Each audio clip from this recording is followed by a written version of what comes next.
From the city of Peaky Blinders, Birmingham, England, I would like to introduce you to Paddy Danda. As the world becomes more automated and the robots take over, it's imperative that we build the right human skills for the future. So pull up a chair, grab a samosa or two, and make yourself very uncomfortable. Hey folks, thank you for joining another episode of the Superpower School podcast.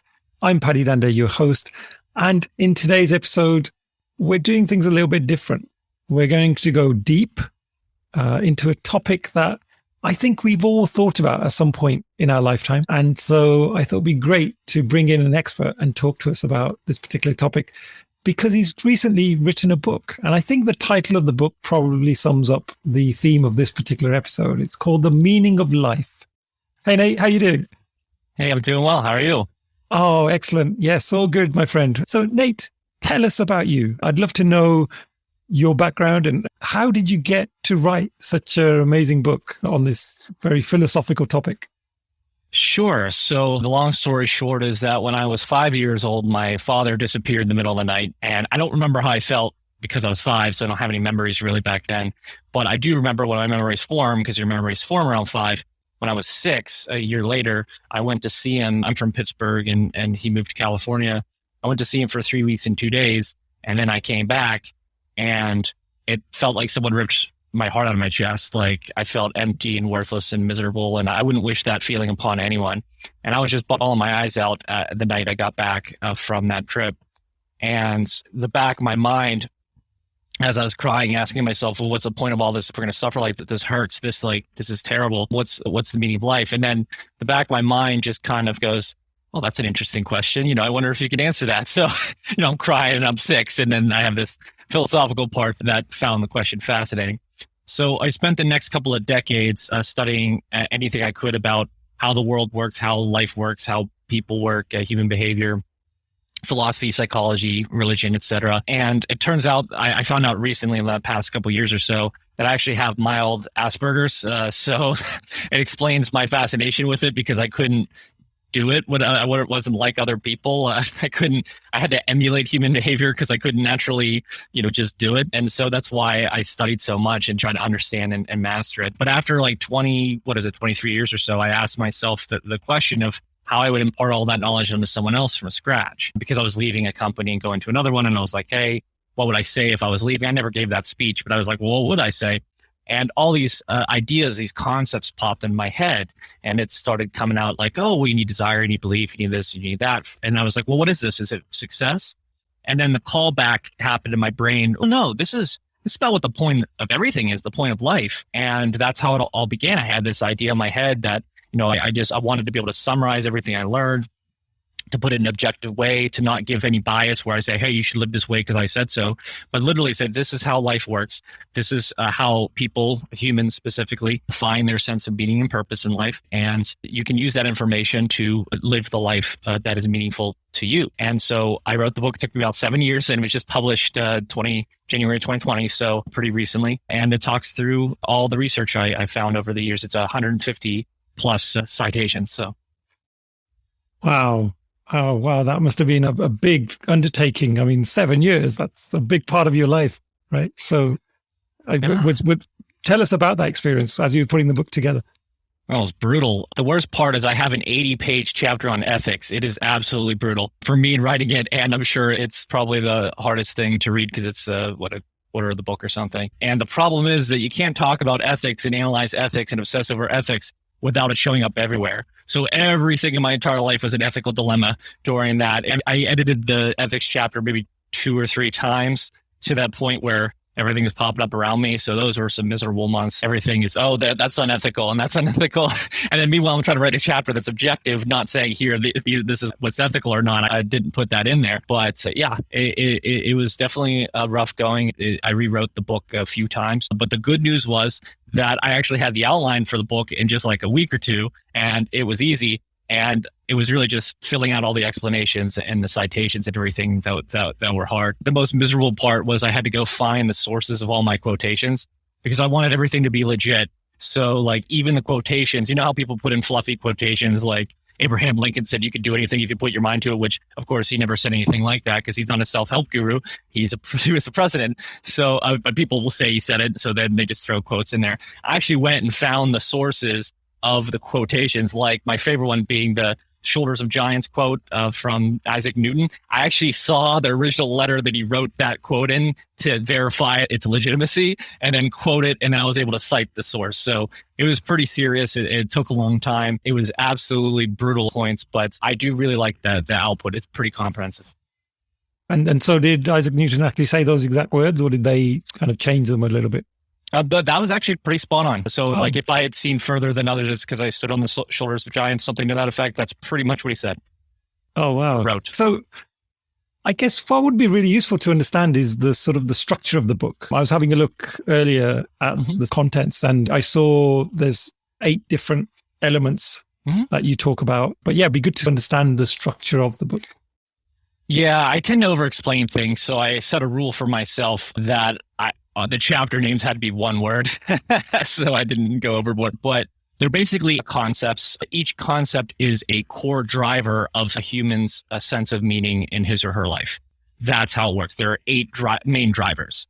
And those 8 main drivers are growth, experience, desire, belief, emotions, ethics, support, and choice.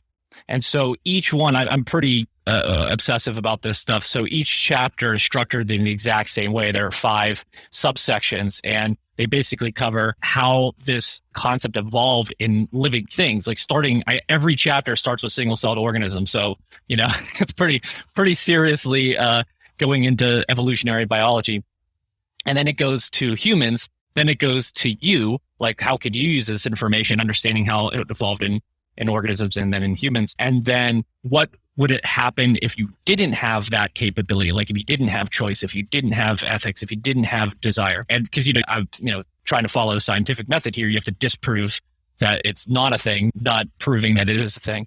And so that's that 4th section. And the 5th section is, where do you start? Like, what do you do if you don't know what you want? Or what do you do if you don't know what you believe? Or, what do you do if you're stuck? And so it goes through each of those sections for each of those 8 concepts to help you just completely comprehensively understand the topic. And then it ends with exercises and questions to get you to think about it for your own life and then apply it. I even have all these write down a list of your growth areas and identify experiences and put those in.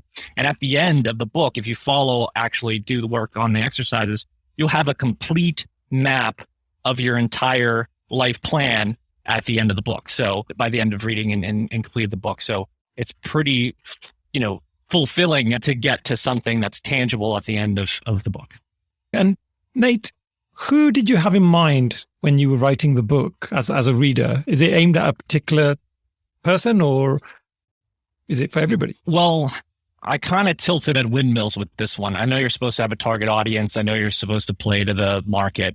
I didn't care. I was like, yeah, it is everybody in terms of philosophy. So if you are a theist, if you're an atheist, if you're, pure science, if you're law of attraction, the beauty of the 8 concepts is that by definition, because they drive a sense of meaning and purpose in your life, every philosophy has to incorporate them into them. Into it. So you have to account for these. So like every belief system by definition has beliefs, right? They also suggest things that you should want in life, or things like Buddhism where they say, well, you should detach yourself from desire, things like that. So every philosophy has a position on these 8 concepts. And I don't take a position on the 8 concepts. I just tell you that you need to have them or understand them at least to find meaning in your life. So it's for everyone in that respect. I do mention, I did notice in some of my reviews, atheists thought I mentioned God too much because I just said, hey, for those of you who are wondering how God fits in, for the sake of this, we're putting that aside because I can't answer whether God exists or what created the universe or life or whatever. I can't answer that question scientifically, so I'm not going to talk about it. And apparently that was too much for some people. But then theists, of course, were like, well, it's too atheistic. I'm like, well, you can't win, right? So it is for everybody in terms of I made sure I didn't exclude anyone for being able to read it and go, oh yeah, these are the 8 things. If I'm an atheist, they apply to me. If I'm a theist, they apply to me. They will apply to you regardless. However, in terms of who it's for from a psychographic perspective, probably the best audience would be someone who thinks like me in terms of wanting to know how things work so that they can master it. That's the kind of audience. So if you're looking for fluffy inspirational stories, there are a million self-help books out there. Pretty much everyone tries to give you cute, funny, or inspirational stories. There's nothing of that sort in here. And yeah, okay, maybe that makes it a little bit drier. I can accept that. The second thing that's like no parables or, I'm going to tell you this weird story about whales or lions or something, and then you're going to somehow, derive some sort of life advice from it. Nothing like that in there either. It's very analytical. It's very literal. It's very scientific, or at least scientifically backed, as philosophy can be. And so if you're really trying to understand how to dissect it, understand it, and then do the actionable steps to figure it out for yourself, then that's great. The best audience, though, is if you read self-help books, or not even read them, but like if you look at the self-help book section and go, these are all great if I want to make a lot of money, or if I want to find love, or if I want to do this. But what if I don't know what I want? What if I don't understand anything? What if I want to start from scratch? And my book assumes that you know nothing. Like you don't know what your goal is. You don't know what your ethics are. And it helps you to construct them yourself. And so that's the one thing that bothered me about self-help books is because you have to define a target audience, you have to guess at what that person wants. And then they look at the title and say, oh, okay, I want money. So I'm going to read this book on money or success or whatever. This one assumes none of that and just helps you say, well, if you don't know what you want, let me help you understand how to figure it out.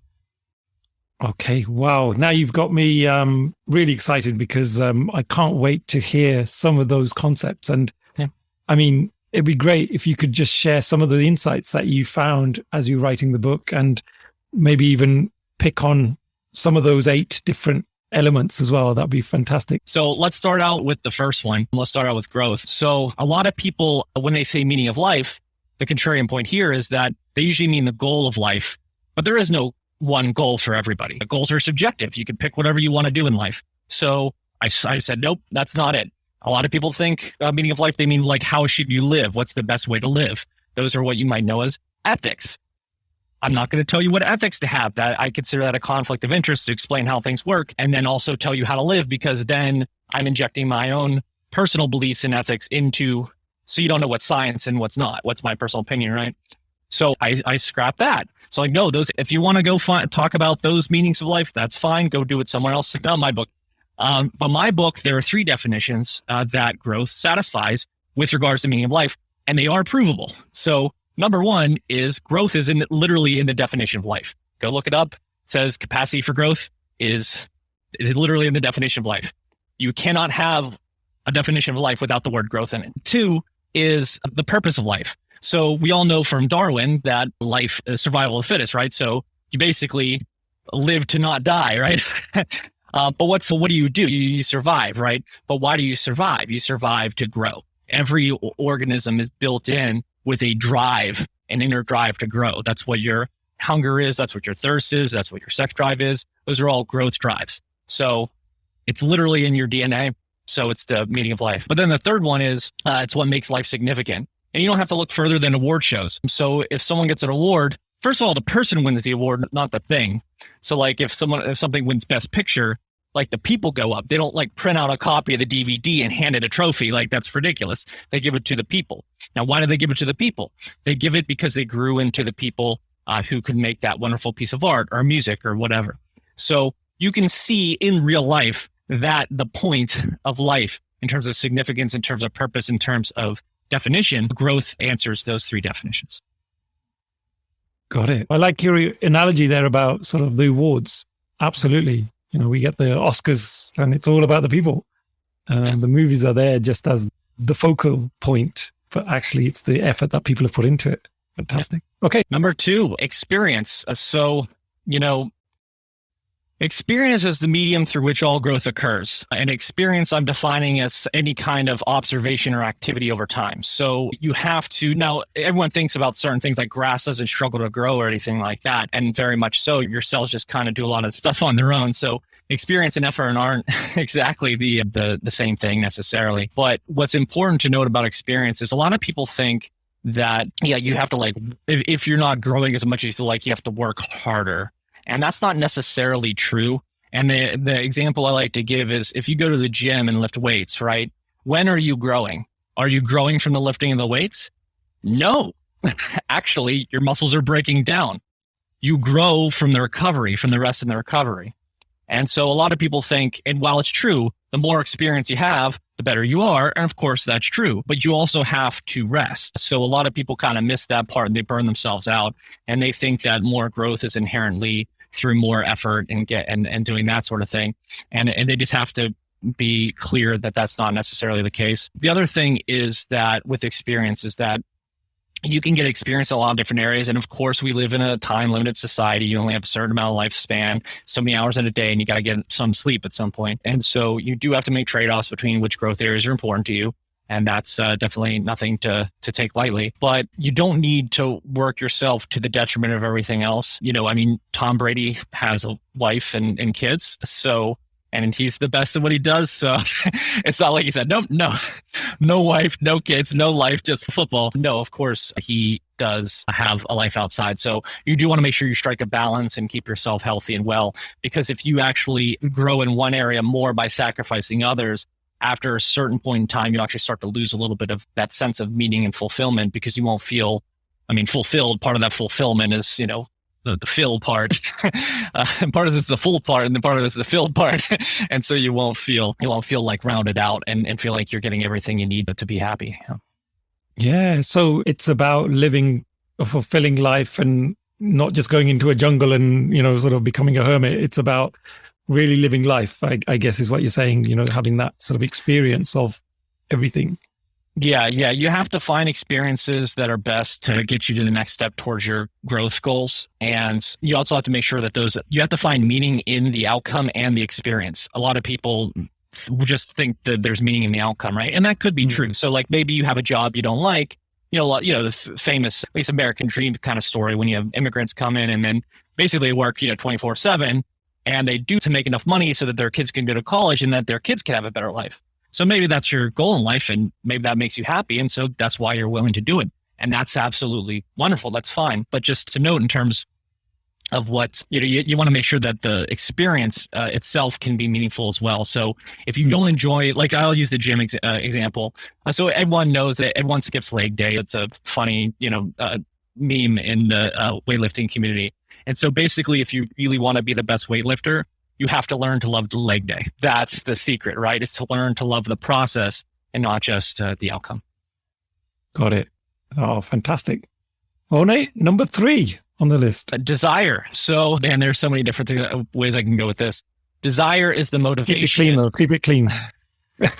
No, I'm not going to talk about that kind of desire. Desire is the motivation to have the experiences that will lead to growth, right? So you have a desire to go get food because the hunger drive, which makes you go get food. So you eat it and you grow and so you stay alive. So that's really important. But I do think that this is where I kind of want to start to, I don't like to critique philosophies too much, but this one is absolutely necessary. A lot of people think that desires are inherently bad, and I'm not sure why. I think it's because you can want to do things that are at others' detriment, which is where ethics come in, which is number 6.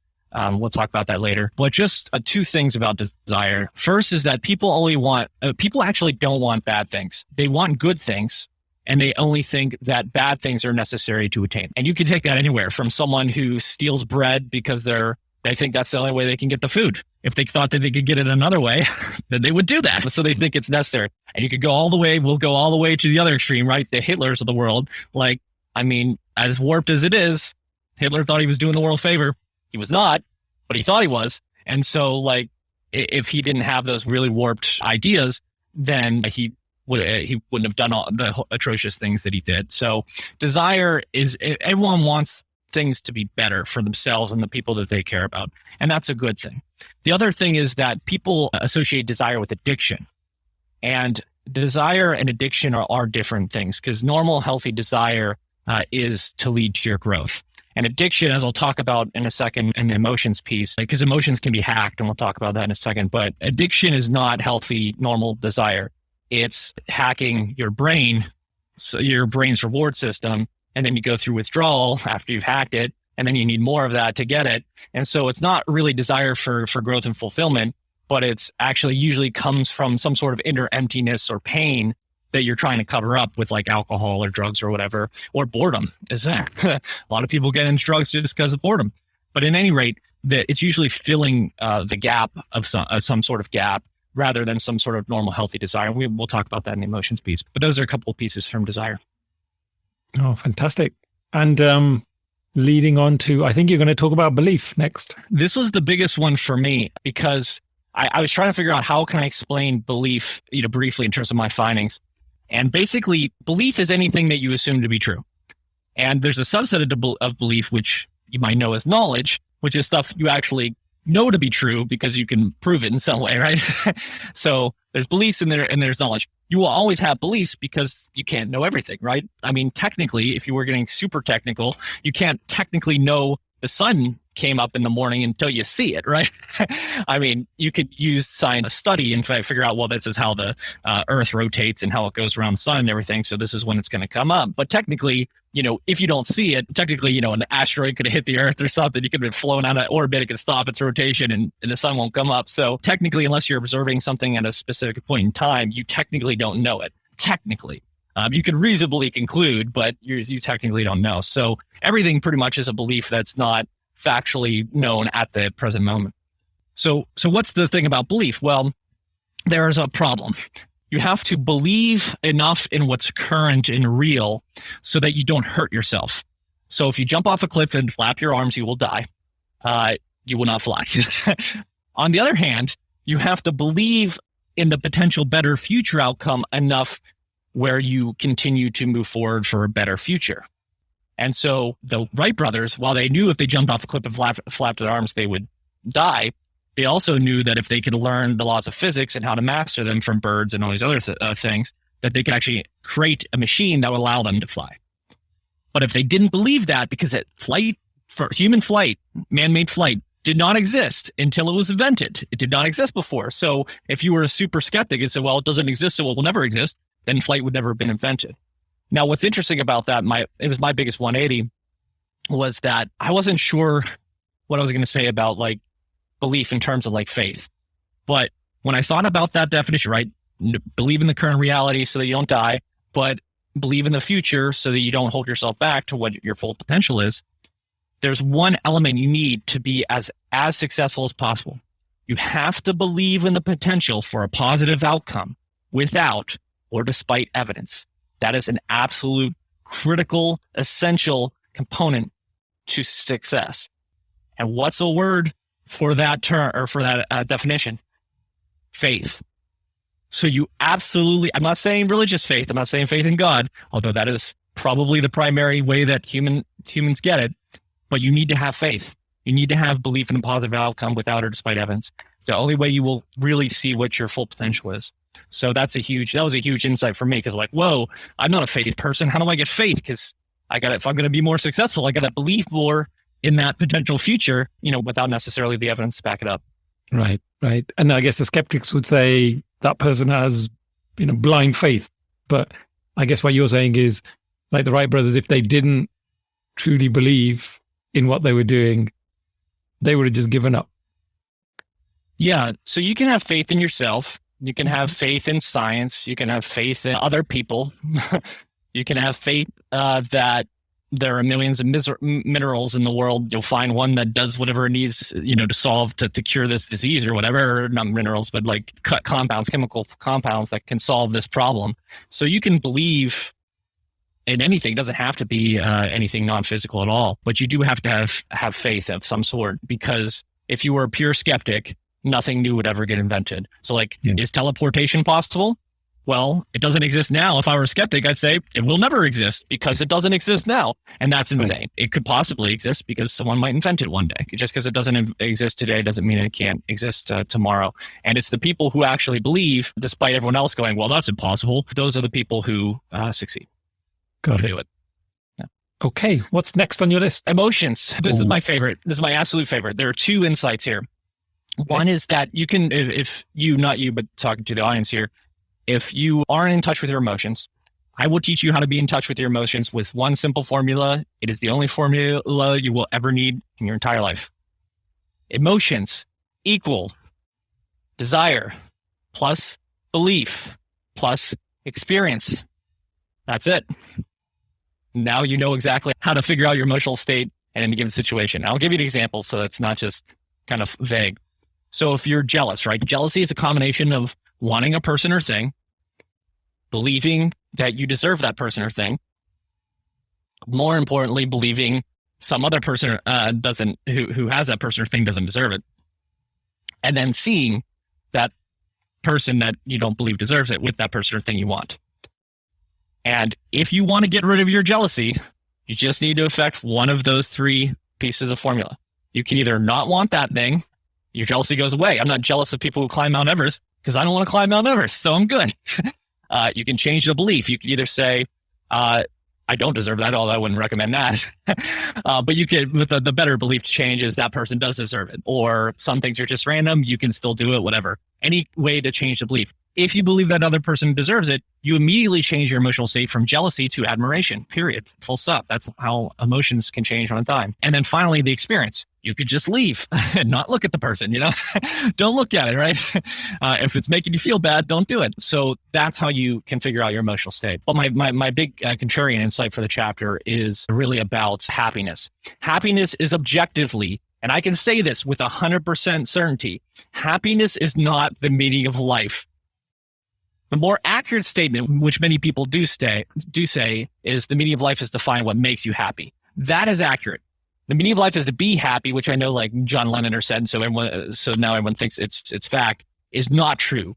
And I can tell you, in fact, we'll play a game here and I'll show you how it becomes obvious when you see it. What is the point of going to school? Oh, to acquire knowledge? Yeah, to learn, right? Yeah. Why did you not immediately go, oh, it's to get an A?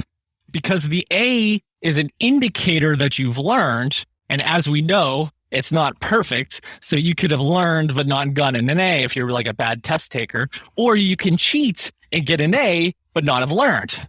Yeah. Absolutely. Happiness is the A. Got it. Happiness is the A. That's why it's just logically and scientifically wrong that it's the meaning of life. It is an indicator that you are growing. If you are growing and thriving, you are happy. If you are hurt, you are not happy. If you're being harmed, you're not happy. So you don't need to be happy all the time. In fact, that would be insane. Only crazy people are happy all the time. I'm kidding. But because you have to have other emotions or else you would never change, right? So like if you, let's assume the fairy tale, right? Happily ever after. If you lived happily ever after, then you wouldn't need to do anything else. I'm happy. Well, do I need to go to the gym? No, I'm happy. I don't need to get fit. Screw that. Do I need to go, paint a picture? No, I'm happy. I don't need to do anything else. So like, you don't want to be happy all the time because otherwise your life would be just nothing. You'd be sitting there. There's this old, I forget, the Euphoria Machine or something. There's a short story I read in English class as a kid called the Euphoria Machine. It was like some sort of, what is it called? Parable or whatever about like television, how it's turning people into zombies. It was just like you just sat there and you felt euphoria and you didn't have to do anything. Now that was a little extreme of referencing television, but I mean, literally you're just sitting there as a zombie. You don't do anything if you were happy all the time. So happiness is not the meaning of life. It is the indicator that you are growing. And so doing what makes you happy, which is more accurate description, is basically saying finding the growth areas to pursue and doing those will make you happy. And that's the point. That is correct. Just like going to school to learn and getting an A to prove that you've learned is a fine way to describe the point of going to school. But if you said the point of going to school is an A, you'd either see yourself as a cynic, like, who cares if you learn? Just give me the grade so I can get more money. Or you're kind of missing the point of like, you're not there just to have other people like praise you. You're there to actually... Got it. I love that. I love the way you simplified that in a way that I think is very tangible for someone to grasp and understand. Because before you'd given that example, I was thinking, of course, the meaning of life is all about being happy because everyone talks about being happy. So yeah, I love that. Yeah. And I no one will believe me until that's why I came up with that example, because until I give people the example where they obviously say learning, no one has ever said to get an A. Right. And as soon as you go, happiness is the A, people go, oh my God, you're right. Yeah. But anyway, so the whole chapter explains all that. So we can go on to ethics, but those are my two favorite emotions pieces. Got it. So we're moving on to ethics. Sounds interesting. I guess that was one that you mentioned. Is that the biggest chapter? You spent like hours and hours on that one. Yeah, weeks and months, and I still feel pain thinking about it. But yeah, a couple insights on this one. The first one is that why are ethics even a thing? I will say that ethics are not universal, unchanging, and divinely bestowed upon you. They are not, that 100%. And I have to give an example to back this up because people don't believe me, right? So I usually give the example that kind of playing on the whole 80s teenage coming of age films where they do that all the time. Is it ethical for a parent to try to persuade or push his or her child into the same field that they went into? And, I've referenced in 80s films, it's always like making the kid be the captain of the football team or whatever, or the star quarterback. And like, you wanted me to go to this, I want to get into dancing, and yet they're feeling pressure. And the answer, everyone today, or at least in the United States, I guess can't speak globally, but in the most advanced societies from an economic standpoint, they would just say, oh no, that's terrible. You should never do that to your kid. That's borderline child abuse. But what about the 1400s? Let's say you have a small business, you're a blacksmith or something, I don't know, and you have 10 kids. And, a bunch of people are sick and, it's hard to create a small business because you got monarchs and things telling you what to do and taking all your money with taxes or whatever. Is it ethical to say, nah, family, screw you, I'm going to go dance and it doesn't make any money and they'll probably die of starvation and so will you, but I want to do what I want to do. No, you're going to take on the damn blacksmith job. So yeah. So ethics change. So as life gets safer and better, ethics change. And so you keep pushing the lines of ethics. That's why we have things like a lot of people are making debates around treatment of animals and things like that, because ethics evolved from ethics used to be just do whatever is best for yourself. Then it was like, well, now that you evolve to work in groups, it's like, well, now I got to do what's best for myself and usually when you reproduce, you do what's best for your kids, right? Then it's why you got to do what's best for my family. Then what's best for my family and friends. Then what's best for my tribe or community. Then now it's what's best for society because we all relatively live in peace. And so you have to treat everyone equally in terms of laws and rules and things. So ethics aren't unchanging. That's a big one there. But the other insight about ethics, so just a little bit of background. There are two types of ethics. There are negative ethics and positive ethics. I did invent those terms so that you look them up and you won't find them except in my book. But the reason why I do that is because ethics are telling people not to harm people, and positive ethics are saying to do something to achieve an outcome optimally, right? So, but that's why I differentiate the two. Because laws are usually focused on negative ethics. There are exceptions modern is things like vaccine mandates, but they're modern, a little less controversial is stuff like jury duty, right? It's like you have to go and participate in jury duty. So, well, am I hurting anyone? And someone else hurt someone, you have to enforce it by doing jury duty. Okay, that's a positive ethic that's mandated by law. But most laws they try to stick in the realm of negative, right? Imagine having a law that said thou shall run 3 times a week or thou shall, 3 servings of vegetables a day. It would be insane. People are like, screw you. I don't need that. And ethics, the reason why I describe that is because the whole point of ethics is to maximize or optimize your own growth while minimizing harm to other people. And it's the fundamental or foundational component to all cooperation between living organisms. It doesn't even have to be intelligent because technically bacteria cooperate. I won't get into that, but they can. So you have that ethics are absolutely necessary because without ethics, you don't have trust. Without trust, you can't cooperate. And there are actually 3, I don't give anyone specific ethics to follow. In fact, I say every ethic has exceptions. So honesty has an exception. If someone's knocking on your door trying to kill someone and you have the person in your house and they ask you if they're there, you say no. That's a lie. That's ethical. So, every ethic has its, every universal ethic has its exception. So they're not universal. But there are 3 that are biological. And those are fairness, reciprocity, and minimal harm. And those 3 are biological. I can actually say them because there's evolutionarily derived, because those are the 3 things you have to do to have trust to cooperate with other living organisms. If you don't have those 3 things, if I basically, let's take us. If you thought I was going to harm you, you wouldn't be talking to me. If you didn't think I would reciprocate, you wouldn't give me money or, treat me to a round of beers or whatever. You wouldn't do it because you were like, well, if he's not going to do it for me, I'm not going to do it for him. And then fairness, if you didn't think that we were going to treat each other fairly, if I said something and you were going to try to take it the absolute worst way humanly possible every time, then I couldn't trust you. We couldn't associate. So you need those 3 things. They're built in and they're necessary for cooperation. Oh, as you were talking about the first example there, I was just thinking back to kind of my parents when so they're from India originally. And when they came to the UK in the kind of the 60s, they, based on the ethics, exactly what you're saying there, they couldn't say, hey, I want to become a footballer or, some left field sort of career choice. It was very much, we got to do what's right for the family because, it's bigger than just us. It's about the people around them. And then as I was growing up, it was, well, you do what you think is right for you, right? Don't feel obliged to do what we would want you to do. And now my kids, they won't even ask me the question. They'll be just like, I want to be an influencer. And doesn't matter what you say, Dad, that's what I want to do. So we have the luxury. Yeah. We have the luxury because our career choices are unlikely to harm other people. But hundreds of years ago, you make the wrong one, you are likely to cause harm to other people. So you can't do it. And in the future, it's going to be even weirder what could possibly be harmful, right? I mean, we're already reaching a point where we're debating whether words can hurt people enough where we need to restrict them. And, I know in the US, it's a big deal because we have freedom of speech. And so they're like, wait a second, we got freedom of speech. And they're like, well, yeah, but, it could hurt someone's feelings. So don't say it. So, I mean, I'm not here to judge. I'm not here to draw lines. I'm not here to say anything about it. I have my own opinions, but I don't say them in the book and I don't say them here. But just note that people are going to have these ethical debates for all time because by the way, if you're curious, if you ever want to, just for the audience, I won't get into the politics, but just to kind of help you think through politics in the easiest, simplest way possible that will help you figure everything out pretty quickly. Every decision from a government or political perspective is a trade-off between individual freedom and public safety.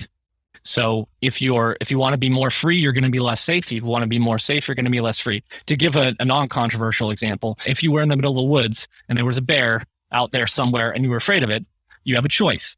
You can either be free and just kind of roam the woods and hope it doesn't hurt you, or you can build a wall around you to protect yourself from the bear. You build the wall, you are more safe from the bear. The bear can't get in, but you are less free. You can't just walk through the wall. You have to climb over it, or maybe create a door somewhere, and you're less free, but you are more safe. And so everybody's political persuasion is going to be, this is how safe I want to be. This is how free I want to be. Some people want to be more free. Some people want to be more safe. And those people fight. And that's it. That's politics today in a nutshell. It's just, I want to be more free. And other people, well, I want to be more safe. Yeah. Oh, wow. That's such a topical debate in terms of COVID at the moment, isn't it? In terms of, am I a vaxxer or a non-vaxxer? And there's this whole safe versus, what's the right thing to do. So just before we run out of time, Nate, we've got two more to get through. So if we could hear the last two. Yeah. So I'll just give you the short versions for the last two. So support. The insight is that support gets you exponentially more growth with other people's help, or even non-physical things. I mean, not non-physical, excuse me. Although you could get help from non-physical, but stay out of the realm from, I meant inanimate objects. I meant like if, you can use a ladder to climb up a wall you couldn't by yourself. But yeah, so support helps you grow exponentially more than you could by yourself. And I give the example in the book of, imagine starting from scratch millions of years ago, and you had to build a self-driving car by yourself. It would literally take you an eternity. I mean, literally an eternity. You'd have to invent math and physics and fire by yourself in the wheel, and then invent steel bolting, and then you'd have to invent computers and then code them, and then you'd have to throw all that together and then invent a car. It would take you literally trillions and trillions of years, I'm sure. And because we have billions of people on the planet and they can all specialize in different things, they can come together and make that thing. They can make it in, it only took a couple thousand, right? Or a few thousand, I guess, depending on where you start the clock, so to speak, with civilized society. But yeah, so that's really it for support, is just to get help and give help. And that's pretty much the big insight there. And by the way, that's the second half of cooperation. It's in conjunction with ethics. Ethics is in short, ethics is don't hurt people, support is help them. And then the last one, choice, is that basically it says, I know there's a debate between free will and determinism. I totally get that. And I hate that debate because, in my opinion, it's one of my few things I'm just like, oh, this is a dumb debate. There are some things you can't control. There are some things you can. And not to paraphrase the Serenity Prayer here, but the wisdom is knowing the difference and doing what you can with what you can control, and doing and not worrying about what you can't control. But there is a cool insight. I didn't write in the book, but I kind of wrote a blog post later. The blog post is, I think it was some funny thing like buy insurance. And then I put in parentheses and other ways to control your reality. And yeah, literally the title called buy insurance. But basically there are three definitions of reality. There is like the physical world, physical universe, right? And you can't control the laws of physics, right? But you can like work within them, right? You learn how to exploit them. Right. There's societal rules, which are made up completely, and you can change them, but not by yourself usually. You can't just like, I can't just like build a fence around my house and say, I declare this a sovereign state or anything like that, without getting arrested or killed or something, or put in the sane asylum. And then the third reality is your perception of reality. How, you live in your own reality kind of thing, right? And what's cool about this is, first of all, you can completely control your own perception of everything. So you can control your own emotions. You can choose what you focus your attention on. You can choose what you do with your life. So you can control pretty much your own perception of most things, right? You control that for the most part. The second one, society, you can't control it by yourself, but you can either drive change to what you want, or you can move or associate with people who have similar beliefs so you can shape the society how you want. The example in the U.S. is there are a lot of people of a certain belief system that all moved to San Francisco, so they can be with people who are like them. Good for them.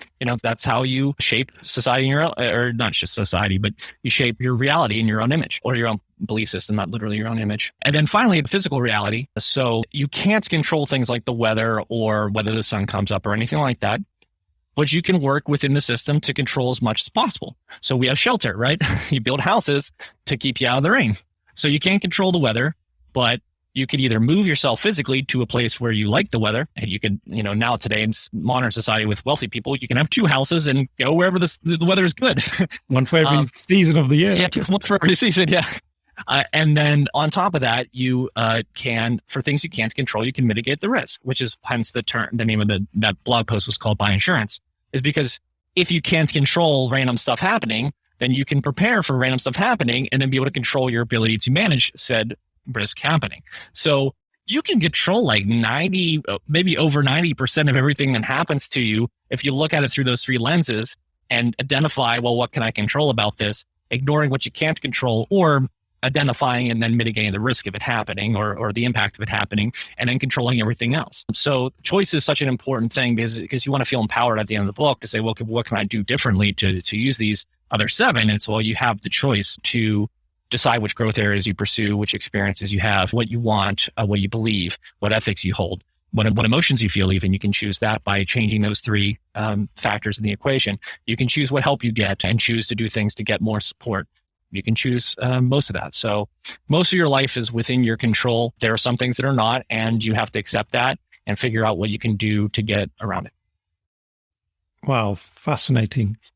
I think this whole episode has been so fascinating for me, Nate. There is so much there that I just want to deep dive on. And obviously we don't have that much time. Yeah. So I was going to say, if anyone does want to go further and read further, Nate, how can they find your book? And I know your full name, I can't pronounce it, so I'm going to let you pronounce it so that people can find your book. Sure. So the name of the book is called The Meaning of Life, A Guide to Finding Your Life's Purpose. The author name, full name, is Nathanael Garrett Novacell, although anyone can call me Nate. I just wanted to look fancy. And then yourmeaninginlife.com is where all the info on the book is and all the awards it won. And my blog is on there, a bunch of links to things and so forth. The Life of the Book is my social media handle for most of them. You can probably find The Meaning of Life book somewhere if it's not. And then I also came out with a book recently called, it's a multi-author book called The X Factor, Spiritual Secrets of Successful Executives and Entrepreneurs. I hope I got that right. I wrote one chapter in it. And it's actually how I ended the book, The Meaning of Life. And then I just wrote a chapter to kind of expand on it. Because the funny part about the Meaning of Life book, I ended it by saying with one word, I said, if you want to feel more meaning in your life, you just have to do one simple thing, care. And that's it. I didn't put that all throughout the book because that would have been a cop-out. Because if you know the definition of the word care is effectively to assign meaning to something, right? And so if you care, you are acting in the capacity of the one who assigns meaning to your life, or to your family or your friends, or to whatever it is in your life. And so I do tell people that all you need to do is care more about your life and your growth areas, and you'll find more meaning in them. In that book, The X Factor, I write one chapter, and it talks about how to care more about your job, to either care more about it in the moment so you enjoy it more, again, enjoying the journey, the loving leg day, as I said earlier. Or the second piece is finding out what you like and don't like about your job, and finding ways to move in your career or in your job or whatever, more to doing more things you like, and trying to either make the stuff you don't like either less distasteful, or to do less of it somehow, like by going to a role that does less of it. And if you follow that system, you'll find you care more about everything in your life, because you are either finding reasons to care or finding ways to get to do more things that you care about. Wow. So, Nate, final question. Yeah. The big question. What is the meaning of life? The meaning of life is growth through experience in areas that you want and believe. Using your emotions as a guide to see how you're doing things ethically so that you don't detract from the meaning. Like people in the steroid era baseball, cheating, and then everyone's like, well, that's not significant achievement anymore because you cheated. To get help where you can, to grow as much as you possibly can in the best way possible. And to make choices every day to make your life meaningful. If you do those 8 things, you'll find your life to be meaningful. Oh, nice. I love that. I love the way you weaved the whole book into that one definition right at the end. That was beautiful. So, Nate, I do want to just thank you so much. I mean, this conversation, I could have probably done 10 episodes on this and we still wouldn't have had enough time. So I really do appreciate you spending the time and sort of, giving us that insight from the book. I'll leave you with the final word, any bits of final advice for anyone. It could be one of your biggest lessons learned in life, or just some general advice. It would be fantastic to leave on that note. Well, you asked me before we started this to name my superpower. If you can't tell, my superpower, obsessing might be a superpower, but we're not going to use that one. My superpower, I always say, is understanding. I am obsessed with how things work and trying to understand it. I blame my mild Asperger's for that, because that's what they obsess over. Us Aspies, I only care about how things work. But in all seriousness, make your superpower to care, or make your superpower to find meaning in your life, or make your superpower to know exactly what your goals are, or that you balance your life so that you feel fulfilled, not just in one area, but in as many areas as possible. So that's what I would recommend to you. So use my obsession. Don't go and study for 20 some years like I did. Read my book, save yourself all that time, fill out the stuff, get your meaning, and move on. That's my recommendation. And read that ethics chapter thoroughly. Or skip past it if it's too much. I don't deny, I did have creative control over my book and chose to write that long beast, but I'm okay if people are like, I get it, Nate, I'm just going to move on and I'll come back later. Oh, fantastic. No, thank you so much once again, Nate, and best of luck with the book. Thank you.